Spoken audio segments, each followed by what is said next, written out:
ನಮಸ್ಕಾರ. ಈ ಒಂದು ವಿಶೇಷವಾದ ವಿಶ್ಲೇಷಣೆಗೆ ಸ್ವಾಗತ. ಒಮ್ಮೆ ಯೋಚಿಸಿ, ಮಧ್ಯರಾತ್ರಿಯ ಸಮಯ, ಸುತ್ತಲೂ ನೀರವ ಮೌನ. ಆದ್ರೆ ನಮ್ಮ ಮನಸ್ಸಿನೊಳಗೆ ಮಾತ್ರ ಒಂದು ದೊಡ್ಡ ಮಹಾಯುದ್ಧವೇ ನಡೆದಿರುತ್ತೆ ಅಲ್ವಾ? ಈ ಅತಿಯಾಗಿ ಯೋಚಿಸೋದು ಅಂದ್ರೆ ಓವರ್ ಥಿಂಕಿಂಗ್ ಇದೆಯಲ್ಲ, ಅದು ಕಣ್ಣಿಗೆ ಕಾಣದ ಒಂದು ಜೈಲಿದ್ದಂತೆ.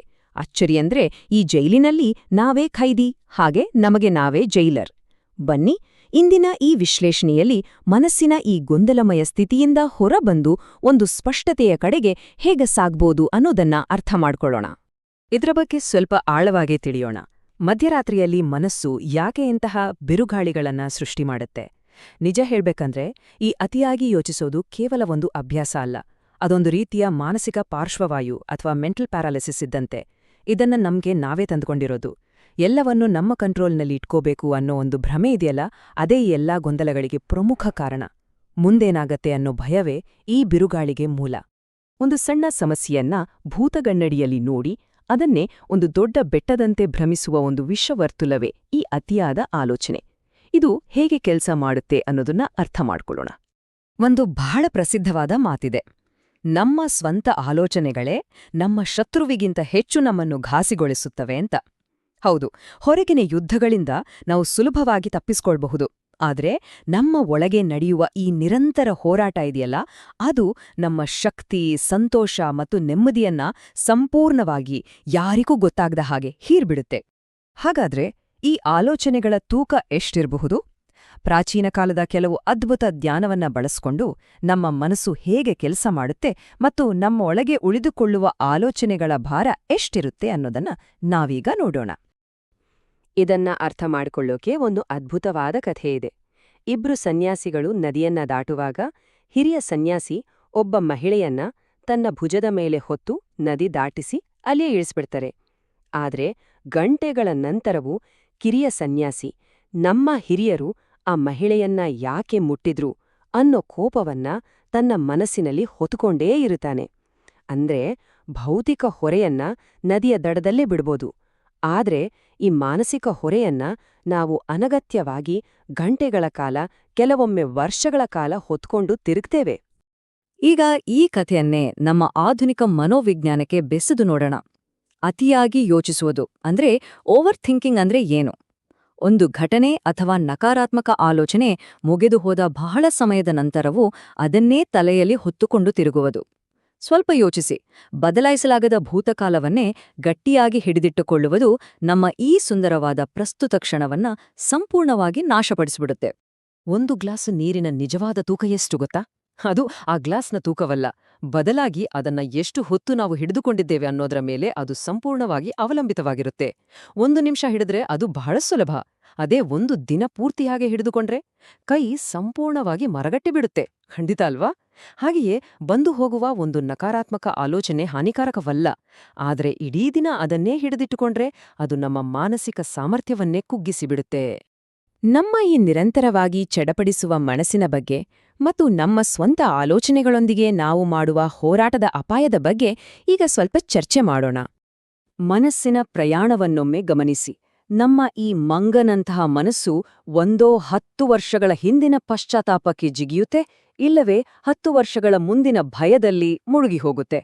ಆದರೆ ಈ ಇಡೀ ಪ್ರಕ್ರಿಯೆಯಲ್ಲಿ ಏನಾಗುತ್ತೆ ಗೊತ್ತಾ? ಅತಿ ಮುಖ್ಯವಾದ ಈ ಕ್ಷಣವನ್ನ, ಅಂದ್ರೆ ಪ್ರಸ್ತುತ ಕ್ಷಣವನ್ನ ನಾವು ಸಂಪೂರ್ಣವಾಗಿ ಕಳೆದುಕೊಂಡ್ಬಿಡ್ತೇವೆ. ಇಲ್ಲಿ ಒಂದು ಅತೀ ಮುಖ್ಯವಾದ ಪಾಯಿಂಟ್ ಇದೆ, ಗಮನಿಸಿ. ಈ 90% ಅನ್ನೋ ಸಂಖ್ಯೆ, ಹೌದು, ನಾವು ಅತಿಯಾಗಿ ಯೋಚಿಸುವ ಮತ್ತು ವೃಥಾ ಭಯಪಡುವ 90% ಸನ್ನಿವೇಶಗಳು ಭವಿಷ್ಯದಲ್ಲಿ ಎಂದಿಗೂ ವಾಸ್ತವ ಆಗೋದೇ ಇಲ್ಲ. ಅಕ್ಷರಶಃ ಇದು ಕೇವಲ ನಮ್ಮ ಮನಸ್ಸು ಸೃಷ್ಟಿಸುವ ಒಂದು ಸಿನಿಮಾ ಮಾತ್ರ. ಹಾಗಾದರೆ ಇದಕ್ಕೆ ಪರಿಹಾರವೇನು?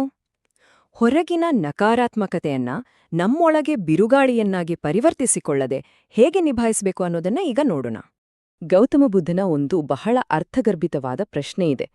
ಒಂದು ಉಡುಗೊರೆಯನ್ನ ಸ್ವೀಕರಿಸಿದ್ದಿದ್ದರೆ ಅದು ಯಾರಿಗೆ ಸೇರುತ್ತೆ? ಖಂಡಿತ ಅದು ಕೊಟ್ಟವರಿಗೆ ಸೇರುತ್ತೆ ಅಲ್ವಾ?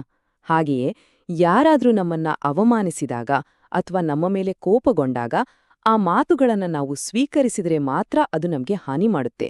ನಾವದನ್ನ ತಲೆಗೇರಿಸ್ಕೊಳ್ದಿದ್ರೆ ಆ ಅವಮಾನ ಅದನ್ನ ನೀಡಿದವರ ಬಳಿಯೇ ಉಳಿಯುತ್ತೆ. ಆನಂದನ ಮಣ್ಣಿನ ನೀರಿನ ಕಥೆ ಕೂಡ ಇದನ್ನೇ ಹೇಳುತ್ತೆ. ಕದಡಿದ ನದಿಯ ನೀರನ್ನ ಬಲವಂತವಾಗಿ ತಿಳಿಗೊಳಿಸಲು ಖಂಡಿತ ಸಾಧ್ಯವಿಲ್ಲ. ನೀರನ್ನ ಸಂಪೂರ್ಣವಾಗಿ ಹಾಗೆಯೇ ಬಿಟ್ಟಾಗ ಮಣ್ಣು ತನ್ನಿಂದ ತಾನೇ ಕೆಳಗೆ ಕುಳಿತು ನೀರು ತಿಳಿಯಾಗುತ್ತೆ. ಅದೇ ರೀತಿ ಅತಿಯಾಗಿ ಯೋಚಿಸೋದನ್ನ ಮನಸ್ಸಿನ ಜೊತೆ ಹೋರಾಟ ಮಾಡಿ ಗುಣಪಡಿಸಲು ಸಾಧ್ಯವಿಲ್ಲ. ಸುಮ್ಮನಿರೋದು ಅಥವಾ ಏನು ಮಾಡ್ದಿರೋದು ಮನಸ್ಸು ತನ್ನಿಂದ ತಾನೇ ಶಾಂತವಾಗಲು ಅನುವು ಮಾಡಿಕೊಡುತ್ತೆ. ಸರಿ, ಇವೆಲ್ಲವೂ ತತ್ವಗಳಾದವು. ದೈನಂದಿನ ಜೀವನದಲ್ಲಿ ಅಳವಡಿಸಿಕೊಳ್ಳಬಹುದಾದ ಮತ್ತು ಅತಿಯಾಗಿ ಯೋಚಿಸುವುದನ್ನ ತಡೆಗಟ್ಟುವ ಅತ್ಯಂತ ಪ್ರಾಕ್ಟಿಕಲ್ ಹೆಜ್ಜೆಗಳು ಯಾವುವು ಅನ್ನೋದನ್ನ ನಾವೀಗ ನೇರವಾಗಿ ನೋಡೋಣ. ಮೊದಲನೆಯದಾಗಿ ಆನಾಪಾನಸತಿ ಅಂದ್ರೆ ಉಸಿರಾಟವನ್ನ ಗಮನಿಸುವ ಅಭ್ಯಾಸ. ಚಂಚಲವಾದ ಮನಸ್ಸನ್ನ ಬಲವಂತವಾಗಿ ಪ್ರಸ್ತುತ ಕ್ಷಣಕ್ಕೆ ತಂದು ನಿಲ್ಲಿಸಲು ನಮ್ಮ ಉಸಿರಾಟವು ಒಂದು ಲಂಗರು ಅಥವಾ ಆಂಕರ್ನಂತೆ ಕೆಲಸ ಮಾಡುತ್ತೆ.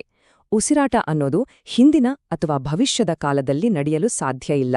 ಅದು ಯಾವಾಗ್ಲೂ ಕೇವಲ ಪ್ರಸ್ತುತದಲ್ಲಿಯೇ ಇರುತ್ತೆ. ಹಾಗಾಗಿ ಉಸಿರಾಟದ ಮೇಲೆ ಗಮನ ಕೇಂದ್ರೀಕರಿಸುವುದು ನಮ್ಮ ಮನಸ್ಸನ್ನ ಈಗ ಮತ್ತು ಇಲ್ಲಿ ಇರುವಂತೆ ಮಾಡುತ್ತೆ. ಇನ್ನೊಂದು ಅತ್ಯದ್ಭುತವಾದ ಅಭ್ಯಾಸ ಅಂದರೆ ಮಲಗುವ ಮುನ್ನ 10 ನಿಮಿಷಗಳ ಬೆಡ್ ಟೈಮ್ ರೀಸೆಟ್. ಇದು ಬಹಳ ಸರಳ. ದಿನದ ಘಟನೆಗಳನ್ನ ಒಂದು ಚಲನಚಿತ್ರದಂತೆ ವೀಕ್ಷಿಸುವುದು, ಇತರರನ್ನ ಮತ್ತು ನಮ್ಮನ್ನ ನಾವು ಕ್ಷಮಿಸುವುದು, ಹಾಗೂ ಪ್ರಸ್ತುತ ಕ್ಷಣಕ್ಕಾಗಿ ಆಳವಾದ ಕೃತಜ್ಞತೆಯನ್ನ ವ್ಯಕ್ತಪಡಿಸುವುದು. ಈ ಒಂದು ಸಣ್ಣ ರಾತ್ರಿಯ ದಿನಚರಿ ಇದೆಯಲ್ಲ, ಇದು ಮಲಗುವ ಮುನ್ನ ಮನಸ್ಸಿನಲ್ಲಿ ಶೇಖರವಾದ ಇಡೀ ದಿನದ ಮಾನಸಿಕ ಕಸವನ್ನ ಸಂಪೂರ್ಣವಾಗಿ ಕ್ಲೀನ್ ಮಾಡಿಬಿಡುತ್ತೆ.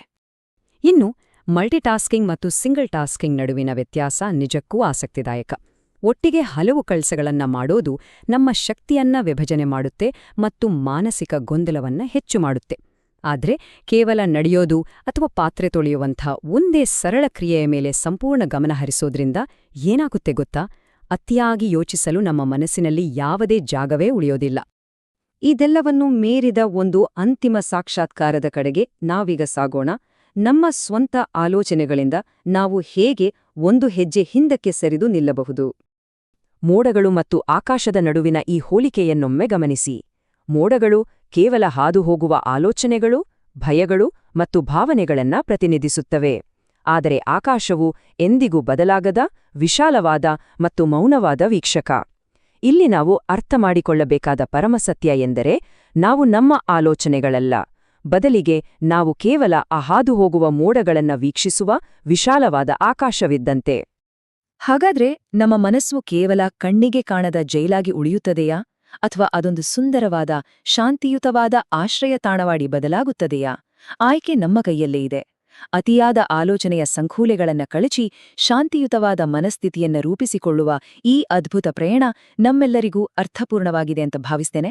ಇಂಥ ಇನ್ನಷ್ಟು ವಿಶ್ಲೇಷಣೆಗಳಿಗಾಗಿ ನಮ್ಮ ಚಾನೆಲ್ ಸಬ್ಸ್ಕ್ರೈಬ್ ಮಾಡಿ. ಈ ಮಾಹಿತಿ ಇಷ್ಟವಾದ್ರೆ ಖಂಡಿತ ಲೈಕ್, ಶೇರ್ ಮತ್ತು ಸಬ್ಸ್ಕ್ರೈಬ್ ಮಾಡಿ.